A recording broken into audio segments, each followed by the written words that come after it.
لا شريك لك. بسم اللہ الرحمن الرحیم.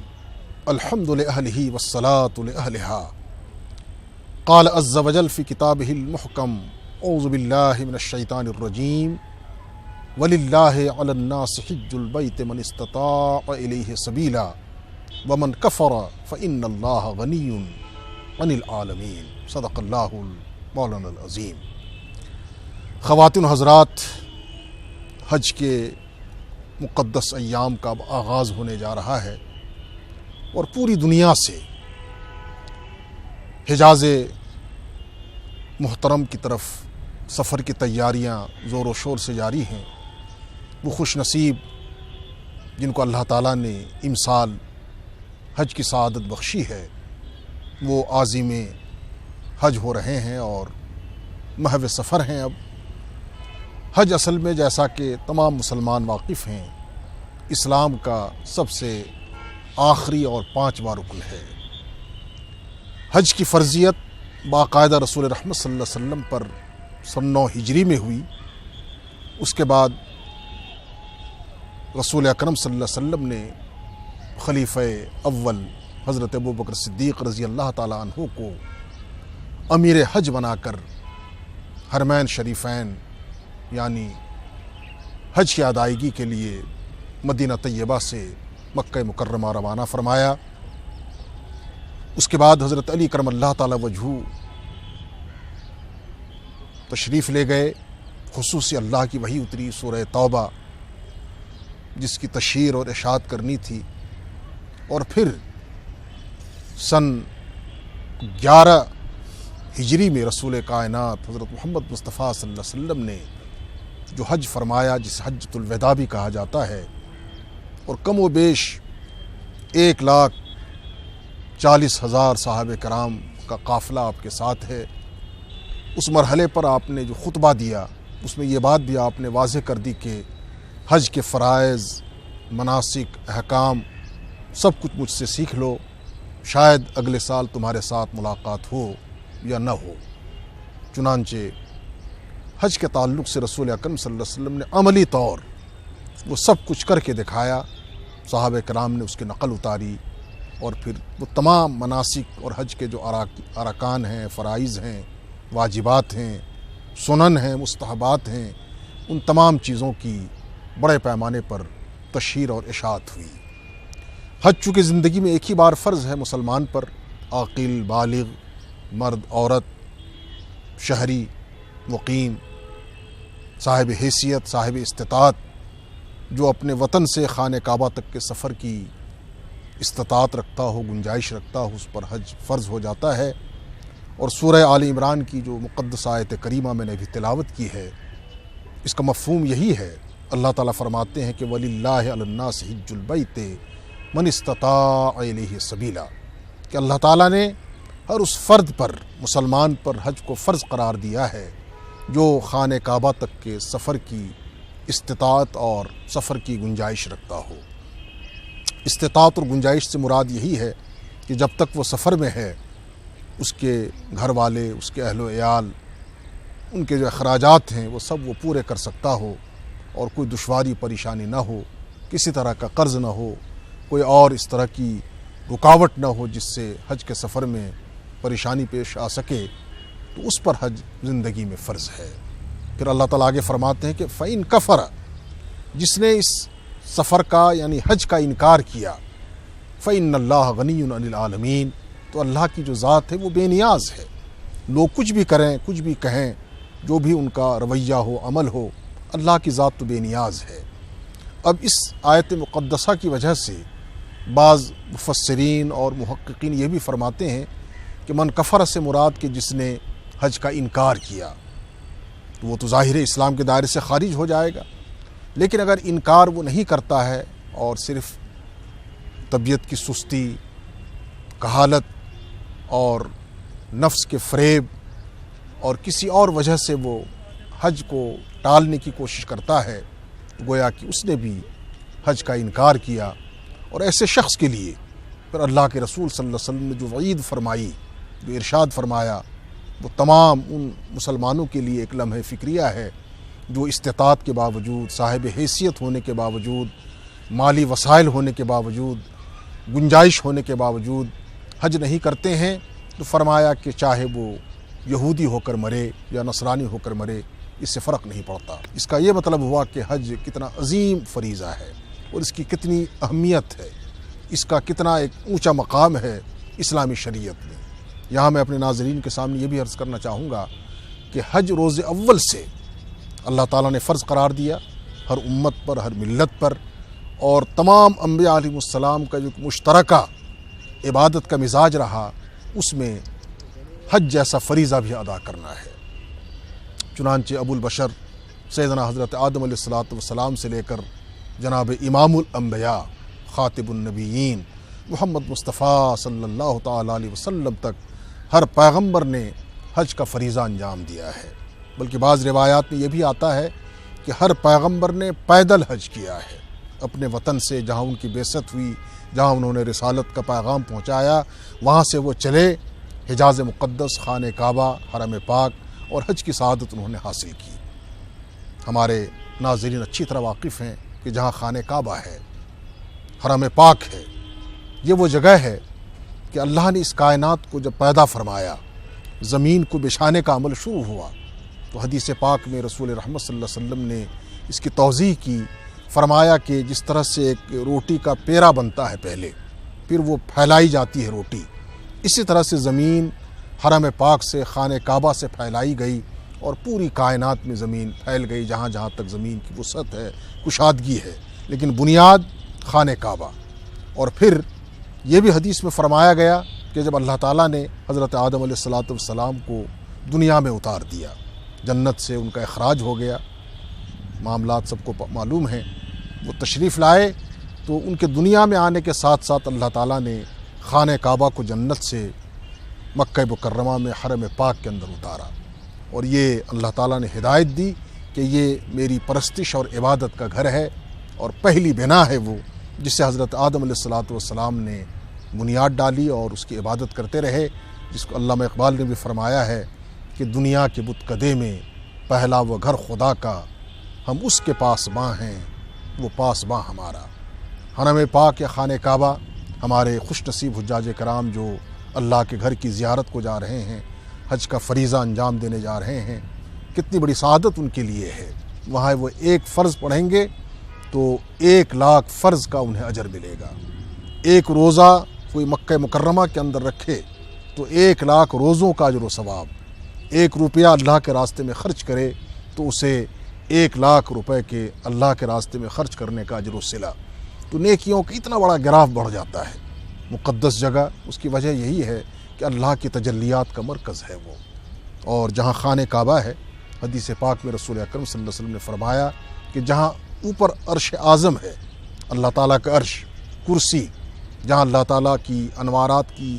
ہمیشہ بارش ہوتی رہتی ہے، اللہ کے نور اور نکھت کا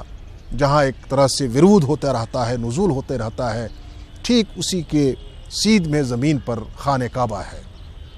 اس گھر کی زیارت کی سعادت مل رہی ہے۔ اس کے جو آداب ہیں، اس کے جو حقوق ہیں، حج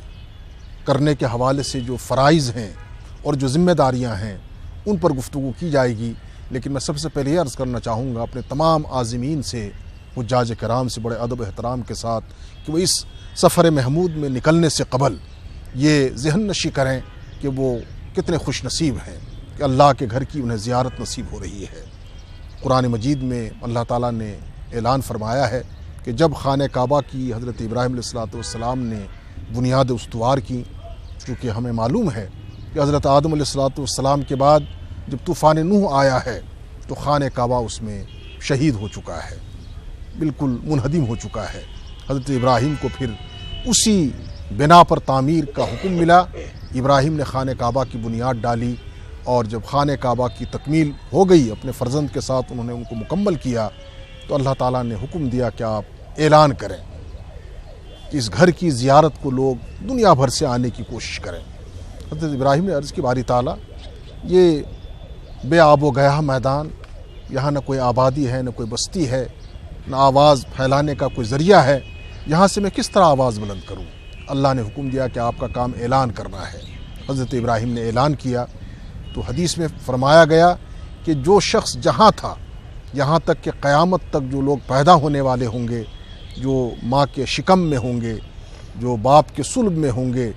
انہوں نے وہیں سے لبیک کہا ہے تو ان کو حج کی سعادت حاصل ہوتی ہے۔ جس نے ایک مرتبہ لبیک کہی اسے ایک بار حج کی سعادت، جس نے 2 بار لبیک کہی 2 مرتبہ حج کی سعادت، علی ھذا القیاس 3 بار 4 بار 10 بار، جتنی بار جنہوں نے لبیک کہی ان کو حج کی اتنی مرتبہ سعادت حاصل ہوتی رہتی ہے۔ بہرکیف حج کا سفر، اور میں نے عرض کیا کہ حج زندگی میں ایک بار فرض ہے، لیکن رسول اکرم صلی اللہ علیہ وسلم فرماتے ہیں کہ جس نے زندگی میں 2 حج کر لیے، 2 بار حج کیا، تو اس نے اللہ کو قرض دے دیا، اور جس نے 3را حج بھی کر لیا تو اللہ تعالیٰ پر واجب ہو گیا کہ اس کو وہ جہنم کی آگ سے بچائیں۔ حاجی کا اعزاز، اس کا اکرام اور اس کا مقام حدیث پاک ہے۔ رسول اکرم صلی اللہ علیہ وسلم فرماتے ہیں کہ حج کرنے کے بعد جب مسلمان لوٹتا ہے تو اس طرح سے وہ گناہوں سے پاک اور معصوم ہو جاتا ہے جیسے ماں کے پیٹ سے معصوم بچہ پیدا ہوتا ہے۔ بہرکیف یہ سعادت بے شمار خوش نصیبوں کو مل رہی ہے، لاکھوں کی تعداد میں پورے بر صغیر سے، پوری دنیا سے لوگ حرمین شریفین کی زیارت کی تیاریوں میں لگے ہیں، اور ہم ان سب کو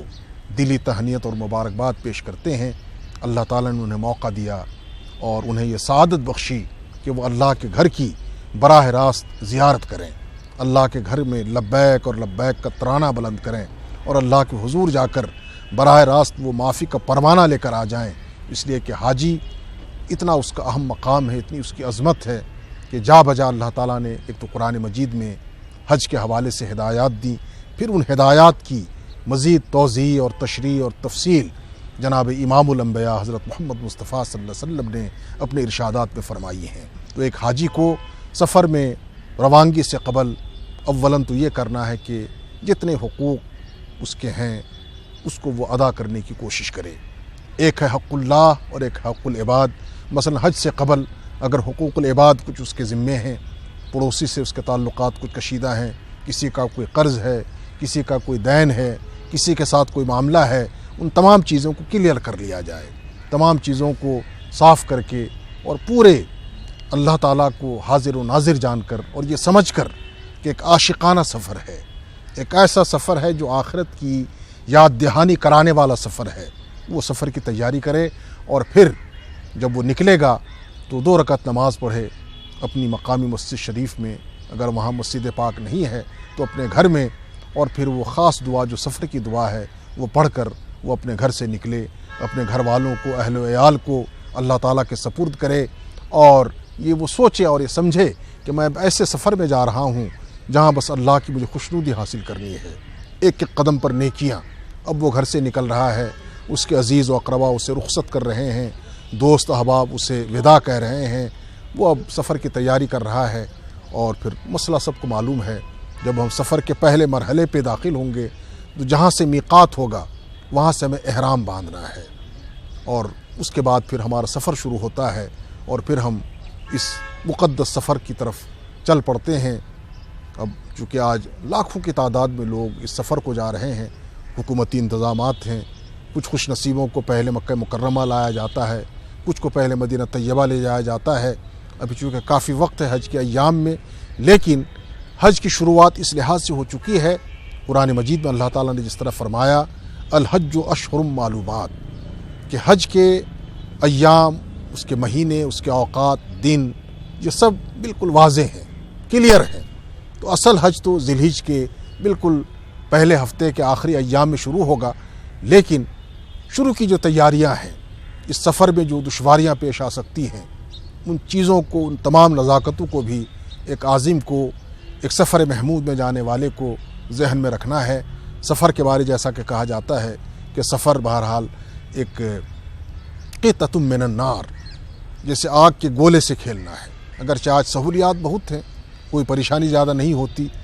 مہینوں کا سفر گھنٹوں میں پورا ہو جاتا ہے، اور گھنٹوں کا سفر منٹوں میں پورا ہو جاتا ہے، تو اس لحاظ سے سہولیات بہت زیادہ ہیں، لیکن اس کے باوجود اس سفر میں اگر کہیں کوئی پریشانی پیش آ جاتی ہے، کہیں کوئی مشقت کا سامنا کرنا پڑتا ہے،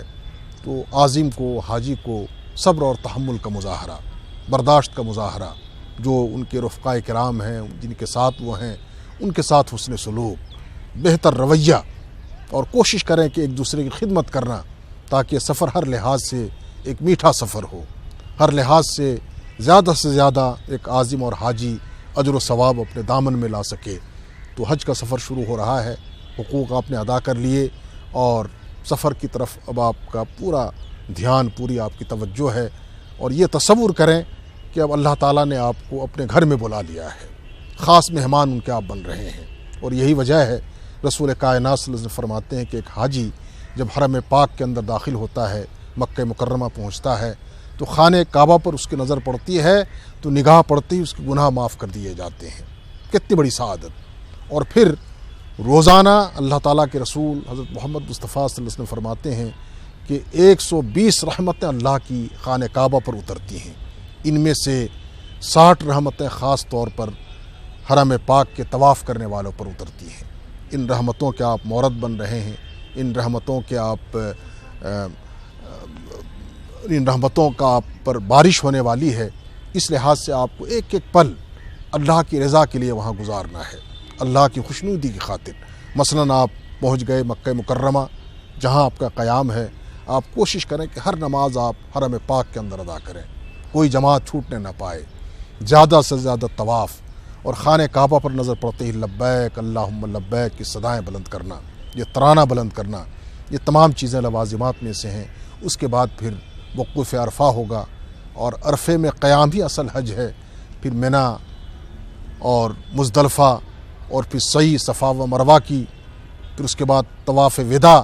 یہ تمام چیزوں کا جس طرح سے شریعت نے حکم دیا ہے، جس طرح سے طواف کرنا ہے، کس طرح سے رمل کرنا ہے، کس طرح سے سعی کرنی ہے، کس طرح سے قربانی کرنی ہے، کس طرح سے پھر حلق کرنا ہے، قصر کرنا ہے، کس طرح سے بال صاف کرنے ہیں، ان تمام چیزوں کا خیال رکھیں گے۔ تو یہ سفر ایک عاشقانہ سفر ہے، ایک ایسا سفر جس سے آخرت کی یاد تازہ ہوتی ہے۔ مثلاً جب میدان عرفات میں ہوں گے تو لاکھوں لوگ، گزشتہ سال مثلاً اگر 50-60 لاکھ لوگ تھے تو اس سال اس سے زیادہ تعداد بڑھ سکتی ہے، جو کہ آبادی کا تناسب دنیا میں بڑھ رہا ہے، اور بہت سے خوش نصیب اس بات کی کوشش کر رہے ہیں کہ ان کو سعادت ملے حج کی، یہ سعادت وہ حاصل کر لیں، یہ فریضہ وہ ادا کریں۔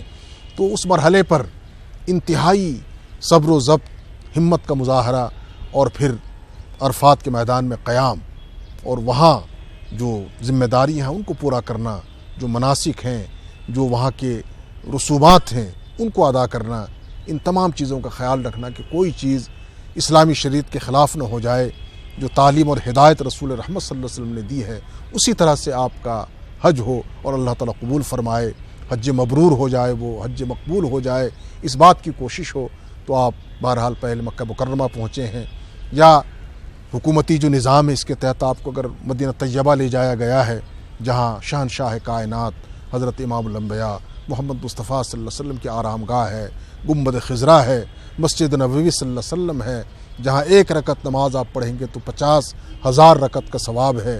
تو اس اجر کو بھی آپ ضائع کرنے کی کوشش نہیں کریں گے۔ صبح شام گنبد خضرا میں حاضری، صلاۃ و سلام کا نذرانہ پیش کرنا، رسول اکرم صلی اللہ علیہ وسلم پر کثرت سے درود پاک بھیجنا، یہ آپ کے معمولات میں شامل رہے۔ قرآن مجید کی تلاوت بھی ہو، ذکر و اذکار بھی ہوں، تسبیح و تحلیل بھی ہو، اور لبیک اللہم لبیک کی صدا بھی بلند ہو۔ یہ تمام چیزیں ایک حاجی کے لیے انتہائی لازمی ہیں۔ ایسا نہ ہو کہ ہمارے خوش نصیب حجاج کرام حج کو جا رہے ہیں لیکن وہاں جا کر وہ زیادہ آرام فرما رہے ہیں، تفریح کر رہے ہیں، شاپنگ میں لگے ہیں، غیر ضروری کاموں میں لگے ہیں، ادھر ادھر گھوم رہے ہیں، یا نیند کر رہے ہیں۔ یہ موقع تھوڑے دوبارہ آئے گا، غنیمت ہے، پھر موقع ملے نہ ملے، اور بہت کم ہوتا ہے کہ ایک حاجی جب حج کر لیتا ہے پھر دوبارہ اسے سعادت مل پاتی ہے، الا ماشاء اللہ۔ تو بسا غنیمت، یہ تصور میدان عرفات میں کہ جیسے میدان محشر ہے، نفسی نفسی کا عالم، بے کسی بے بسی کا عالم، جس طرح سے لباس وہاں آپ کے جسم میں نہیں ہے، صرف احرام کی حالت میں آپ ہیں اور احرام باندھے ہوئے ہیں آپ، اسی طرح جیسے کفن ایک مردہ باندھتا ہے اور میدان محشر میں اٹھتا ہے، یہی حال میدان عرفات کا ہوتا ہے۔ اور پھر لاکھوں لوگ، زبانیں الگ ہیں، رنگ الگ ہے، نسل الگ ہے، کیفیات الگ ہیں، چہروں کے نقش و نگار الگ ہیں، تو اس مرحلے پر بھی یہ تصور کرنا کہ جیسے ہم آخرت کے میدان میں کھڑے ہیں اور اللہ کے حضور ہمیں کھڑا کیا جا رہا ہے، اور پھر وہاں جس طرح سے آپ کو اسلامی تعلیمات میں ہدایت دی گئی ہے ان کا اہتمام کرنا، یہ حج کا مختصر خلاصہ ہے۔ ہر خوش نصیب اور سعادت مند جو اس سفر میں ہیں، جو جا رہے ہیں اور اللہ نے انہیں بلایا ہے، وہ اللہ کے مہمان بن چکے ہیں، اور مہمان کا جو اپنا ایک مزاج ہوتا ہے کہ میزبان جس طرح سے ان کو رکھے، جس طرح سے ان کی مدارات اور خاطر کرے، وہ خوش اور راضی رہتا ہے، یہی کیفیت ایک حاجی کی ہونی ہے۔ وہاں کوئی شکوہ شکایت نہیں، کوئی غیبت گالی گلوچ نہیں۔ تو حج کے حوالے سے خود اللہ تعالیٰ نے قرآن مجید میں فرمایا ہے کہ ولا رفث ولا فسوق ولا جدال فی الحج، کہ فسق و فجور، گناہ کی باتیں، گالی گلوچ، غیبت، بدگوئی، ان چیزوں کی قطعی گنجائش نہیں ہے۔ حج اس سے خراب ہو جائے گا، حج متاثر ہو جائے گا، بلکہ بعض اوقات حج باطل بھی ہو سکتا ہے۔ تو ان تمام نزاکتوں کا خیال رکھنا ضروری ہے، اور مجھے امید ہے کہ ہمارے جو زائرین اس سال پورے ملک سے، نہ صرف کشمیر سے بلکہ کشمیر سے لے کر کنیا کماری تک پورے عالم اسلام سے، پوری دنیا سے جو حجاج کرام تشریف لے جا رہے ہیں، وہ ہر طرح سے حج کے آداب اور محاسن کا لحاظ رکھیں گے۔ اس حوالے سے ان کی تربیت بھی ہوئی ہوگی، انہوں نے تھوڑا بہت مطالعہ بھی کیا ہوگا، اور ہمارے علماء نے اس پر بھی زور دیا ہے کہ ہر حاجی اس بات کی کوشش کرے کہ حج میں جانے سے قبل وہ حج کے آداب کے تعلق سے چھوٹی موٹی کتابوں کا، رسائل کا مطالعہ کرتا رہے، وہ دیکھتا رہے، چونکہ حج ایک پریکٹیکل عمل ہے۔ وہاں بہت سی چیز جو آپ پڑھ چکے ہیں، آپ کے ذہن میں ہے، وہ شاید وہاں عملاً کرنے کو اس کا موقع نہ آئے، اس کی نوبت نہ آئے، لیکن جب آپ پڑھ لیں گے، جو چیزیں آپ کے ذہن میں مستحضر ہوں گی، اسی کے مطابق آپ صحیح طور پر حج کا فریضہ انجام دے سکیں گے۔ یہ چند گزارشات ہیں، یہ سفر ہر لحاظ سے اللہ تعالیٰ مبارک کرے، اور جب ہمارے حجاج کرام اس مبارک سفر سے لوٹیں تو پورے عالم اسلام میں ایک ایسی امن کی فضا ہو، ایک خوشحالی کی فضا ہو، اور ایک اس طرح سے سلامتی کی فضا بحال ہو جائے جس سے امت کو پھر عروج حاصل ہو سکے، اور جہاں جہاں مسلمان ہیں اللہ تعالیٰ ان کی حفاظت فرمائے۔ حجاج کرام نے وہاں جو دعائیں کی ہوں گی وہ سب قبول ہوں، ان کے تمام اعمال قبول ہوں، اور اللہ کے حضور میں انہوں نے جو کچھ فریاد کی ہے، گزارش کی ہے، وہ سب اللہ تعالیٰ اپنے فضل و کرم سے قبول فرمائیں گے۔ اللہ تعالیٰ ہمیں بھی اور جتنے ہمارے سننے والے ہیں آئندہ حج کی سعادت سے بہرہ فرمائے، اس لیے کہ اللہ کی توفیق کے بغیر کچھ نہیں ہوتا، وہی بلانے والے ہیں، اور اسی کے بلانے پر انشاءاللہ اس گھر کی زیارت نصیب ہوتی ہے۔ خانہ کعبہ انسان جا سکتا ہے، پھر مدینہ طیبہ کی بھی اس کو حاضری کی سعادت مل جاتی ہے، رسول اکرم صلی اللہ علیہ وسلم کے دربار میں اور گنبد خضرا میں صلاۃ و سلام بھیجنے کا اسے موقع مل جاتا ہے۔ تو یہ بہت بڑی سعادت ہے، اس پر جتنا شکر بھی کیا جائے وہ کم ہے، اور اسی کے ساتھ ساتھ اللہ تعالیٰ بہتر سے بہتر انداز سے حج کا جو سوغات ہے، اس کا جو انعام ہے، تمام ہمارے عازمین کو واپسی مر وہ انعام اور وہ سوغات لانے کی توفیق عطا فرمائے۔ وآخر دعوانا ان الحمد للہ رب العالمین۔